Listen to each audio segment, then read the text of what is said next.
Šiandien baigėsi prieš 2 savaitės vyriausybės paskelbtas konkursas Kūno kultūros ir sporto departamento generalinio direktoriaus pareigoms užimti.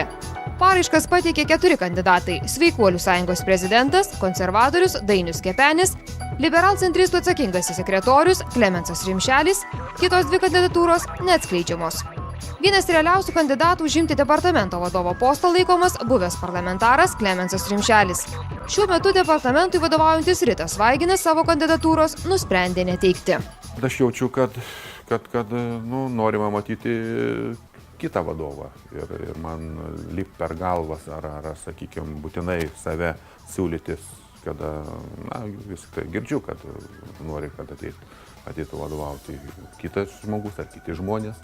Tai aš blaiviai realiai vertinu situaciją, kad kam lyst ten, kur tu esi nepagėdaujamas. Tų dalykų nežinau. Aš žinau tik tai vieną dalyką, kad tarp kolegų buvo diskusijos ir dar vienu momentu buvo pasakyta, žinai, ką tu manai, jeigu bus toks konkursas ir nenorėtum sudalyvauti. Aš gan skeptiškai tuo momentu pasižiūrėjau ir paprasčiausiai ir aš pamiršau. O paskui, suprantat, staiga prasidėjo, kad jau mano pavardė tenai mini kažkas, tai ten vienur kitur ir taip toliau. Aš esu iš prigimties sportininkas. Sportas tai yra 3 pergalės. Tai pirmiausia pergalė prieš varžovą, pergalė prieš gamtos stichiją ir pergalė prieš savo silpnumą. Ir einu į šitą, šitas grumtynės, nes tai yra grumtynės, pasiryžęs, aišku, laimėti. Iki mėnesio pabaigos ministro pirmininko sudaryta komisija žada įvertinti kandidatus. Departamento vadovu premjeras skirs tą, kuris surinks daugiausia komisijos balų.